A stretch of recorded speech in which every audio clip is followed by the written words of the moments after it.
I reconnected with a girl I had broken up with due to an incident back in school.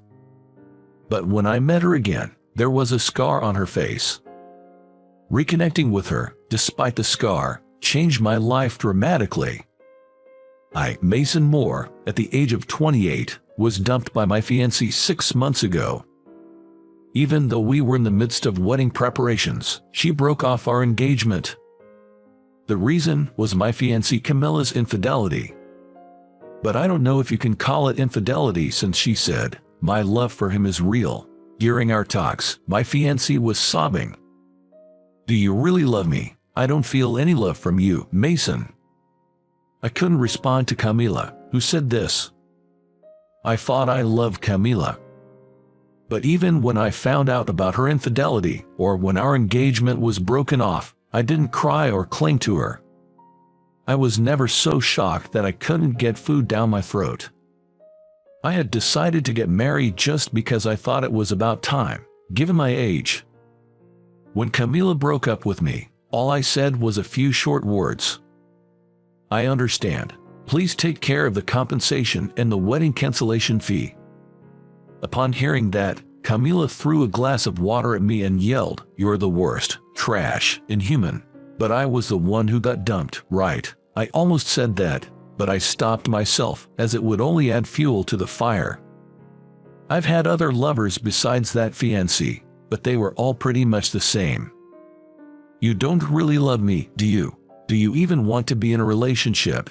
I've been told things like that, and we broke up. It's probably not the women's fault. I understand. The problem is with me. I fell in love in high school that I can't forget. Since then, I haven't found anyone I can love as much as I loved her in high school. The name of that high school girlfriend is Nora Anderson. Rather than being beautiful, she had big eyes and cute dimples when she smiled. She was cheerful and lively, always surrounded by friends. As for me, I was just an ordinary high school boy. I wasn't energetic enough to fool around, but I don't think I had a gloomy personality either. The reason I and Nora got close, who was the most popular girl in the class and too ordinary me, was a school event. We were assigned to the same task for the event. Through talking, I learned that Nora, like me, came from a single-parent household. I was in my rebellious phase back then, and I found my worrying mother annoying. I blamed her for our lack of money and our hard life, and we fought constantly. But Nora was different. She cared deeply for her mother, and seemed to think that helping each other was natural, even if life was tough. Talking to Nora, who thought this way, made me feel childish and uncool for being rebellious. As I talked and spent time with Nora, my attitude towards my mother softened, and the tension between us disappeared. My resentment towards adults and my anger at being potent and completely vanished, but being with Nora made me feel lighter. Nora and I were together from the end of our freshman year to our senior year of high school. I vaguely thought that we would always be together and maybe get married someday. But we broke up right before exams. If one of us had found someone else, or if we had started to dislike each other, I might have forgotten about my love for Nora quickly. But there was a reason Nora and I broke up. I couldn't accept that reason at all, so maybe that's why I can't forget about Nora, even 10 years later. After becoming a working adult, I heard from a high school friend that Nora had married an elite businessman and was a stay-at-home wife. I was relieved that she was happy, but I remember feeling empty because I was the only one still hung up on Nora. But now, at 28, I can't keep in touch with her or see her or talk to her. I thought that my unresolved feelings for her would continue to smolder in my arms. It was on an afternoon when the company was closed that things changed. I had spent the whole morning living a lazy life and finally got out of bed in the early afternoon and took my suit to the dry cleaners. But this was a weekday, and my usual dry cleaner was closed for the day. I had no particular preference for that store, so I visited a different dry cleaner than usual. As I stood in front of the register, I stopped in my tracks when I saw the clerk. Though she was wearing a mask, her eyes and features looked just like my high school sweetheart, Nora, whom I had parted ways with. But surely, after 10 years, I wouldn't expect to or inwardly bump into her.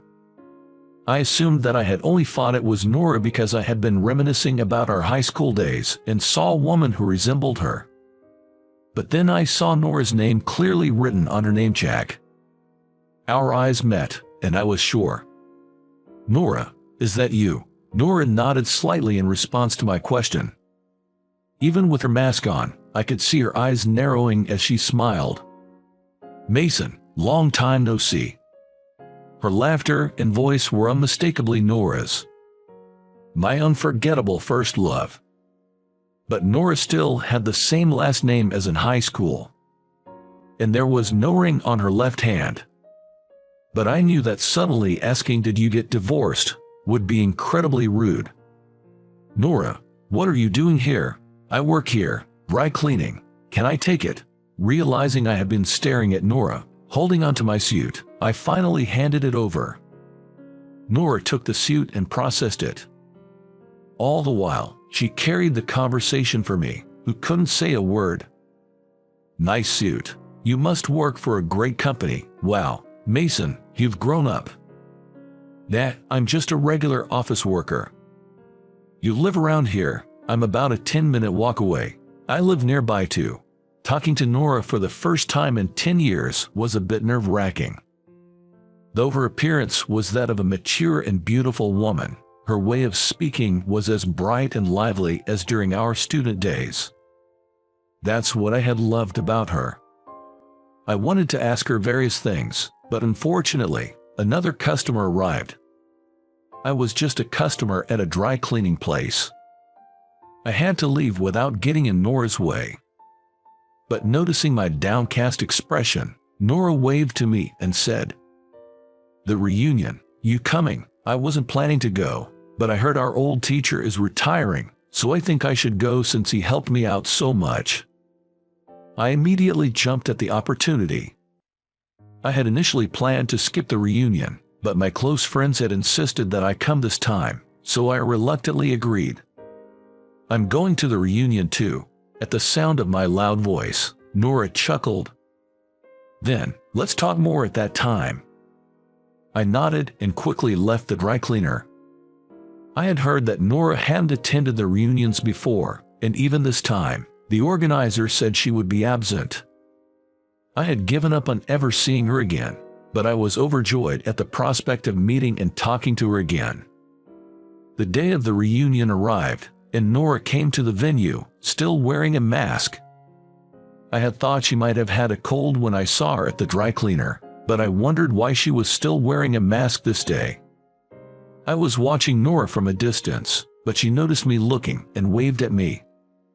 I thought this was my chance to talk to Nora and approached her, but there was someone who spoke to Nora before me. Natalie Jackson, wearing a flashy colored dress. Natalie had always dyed her hair and wore short skirts, even in her student days, and that vibe hadn't changed as an adult. Grinning, Natalie spoke to Nora in an exaggeratedly loud voice. "Nora, what's with that mask? Could that rumor actually be true?" I could hear the sarcasm in her voice. Ever since her school days, Natalie had a nasty habit of speaking ill of others or belittling the popular girl, Nora, in the class. But this time, I was really curious about the rumor Natalie was talking about. The classmates around us were whispering too. Looking at the crowd, Natalie said with satisfaction, "Did you all hear? Nora, she divorced her elite businessman husband. And here she was, enjoying the rich life with her wealthy husband, and now she's been dumped, right?" I was enraged by her spiteful tone. This was not something to talk about in front of everyone. I approached Natalie and spoke up. "Hey, stop it. Don't talk about someone's personal life in front of so many people." Natalie glared at me, seemingly annoyed that I had defended Nora. "What's the big deal? It's the truth." My boyfriend works at the same company as Nora's ex-husband. It seems to be the talk of the office. Apparently, Nora's ex-husband is lamenting. He feels like he paid for defective goods, having such a disappointing wife. If that was true, then her ex-husband was a real jerk too.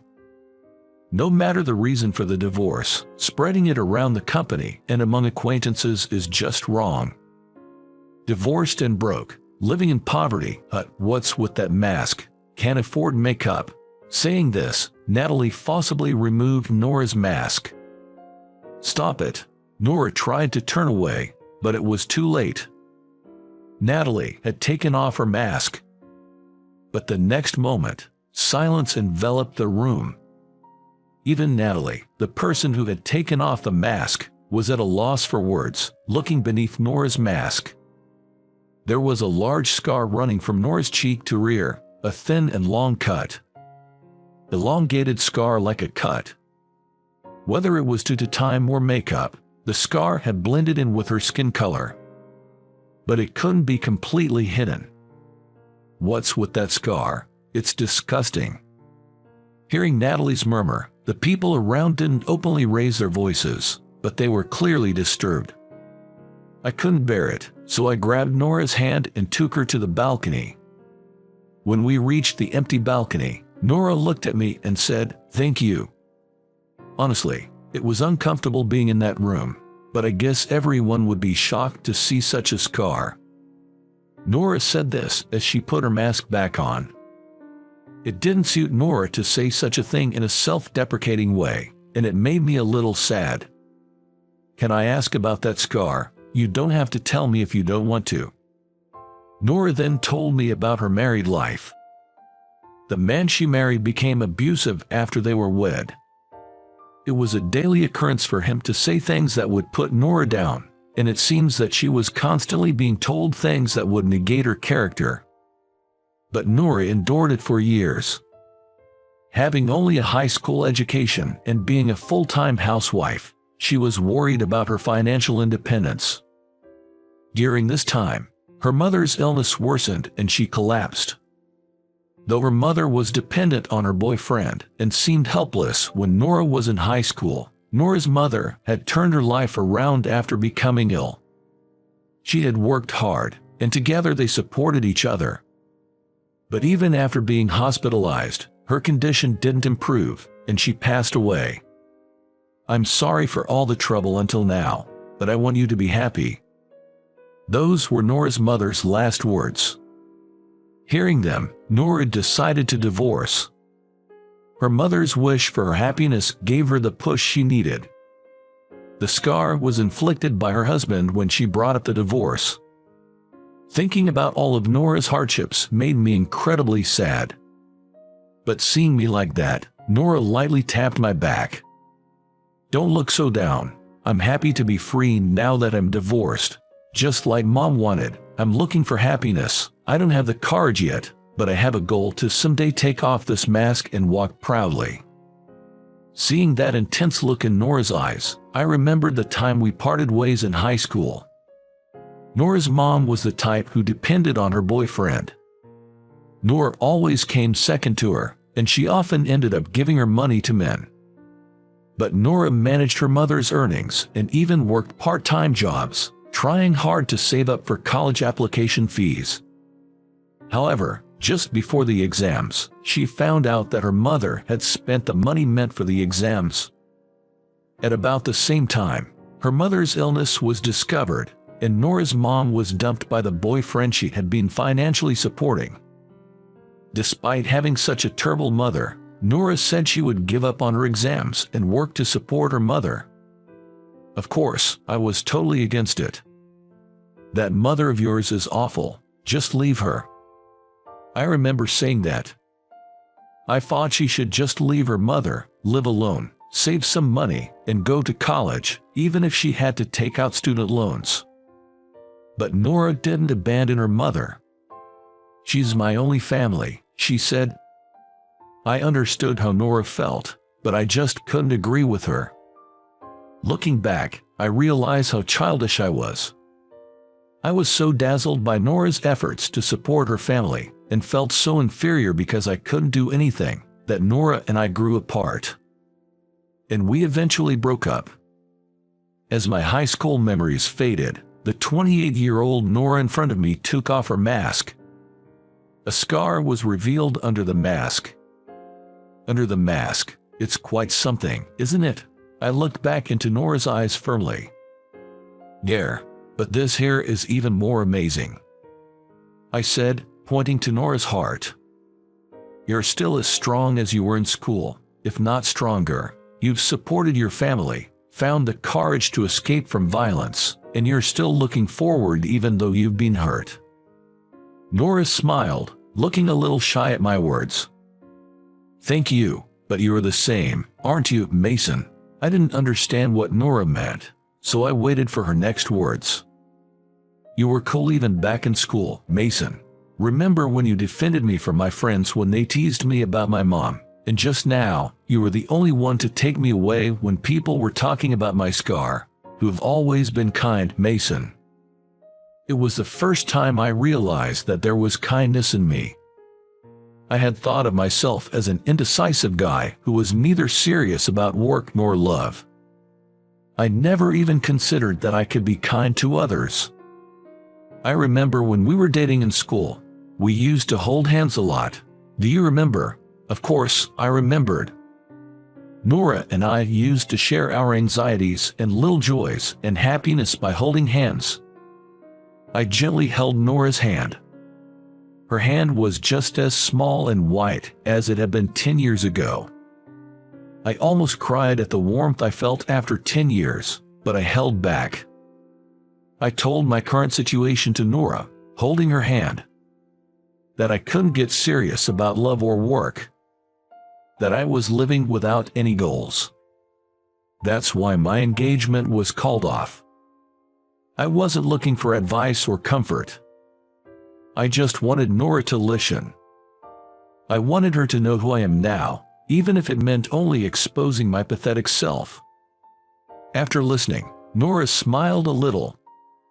You're still careless when it comes to yourself. Let me, your first girlfriend, tell you something good. I nodded, enchanted by Nora's smile. You, Mason, can work harder and have more fun when you think of others rather than yourself. So how about trying hard for me from now on? I thought I'd like to be together with you again after our reunion, Mason. What do you think? We had somehow understood each other's feelings since we held hands. I love you, Nora. I've loved you all these 10 years. Nora blushed at my confession. Then work hard to be with me. Will you love me seriously? As for work, I want you, Mason, to be devoted to a job you're passionate about. Living a self-indulgent life is a waste. Let's think about our future so that we can live our lives laughing together. I nodded at those words. From now on, my life won't be alone, and just thinking that made me feel somehow optimistic. From that day, Nora and I started dating again. The first thing we did was job hunting. I had been aimlessly doing a job I didn't want to do, and at work, there was my former fiancée. I didn't really care and continued working as I was, but I wanted to make a break from the unmotivated days and life I had been living. Although the salary was a bit lower at my new job, I found a sense of purpose. Since starting dating with Nora, my private life also became fulfilling. Before, on my days off, I used to shut myself in without even opening the curtains, but I began to go out more by accompanying Nora in her hobby of hiking. I even gained a little muscle and became interested in healthy eating. 2 years after we started dating, Nora and I got married, and now we have a child and live together as a family of 3. Nora's facial scars have faded, and she's not wearing a mask now. Her emotional scars have healed, and she's enjoying raising our child. Recently, I received a report from Nora that she's pregnant with our second child. I want to make a lively and fun family, don't I? Looking at Nora's smiling face, I naturally smiled too. She keeps bringing me happiness one after another. But I don't just want to be happy, I want to be someone who can make her happy too. Before I reunited with Nora, I couldn't imagine such happy days. Our reunion changed my life. I want to cherish the happy times with my family without forgetting my gratitude to her. How was today's story? Your channel subscription and hitting the like button will be an encouragement for our creative activities. We look forward to receiving comments from you. See you in the next video.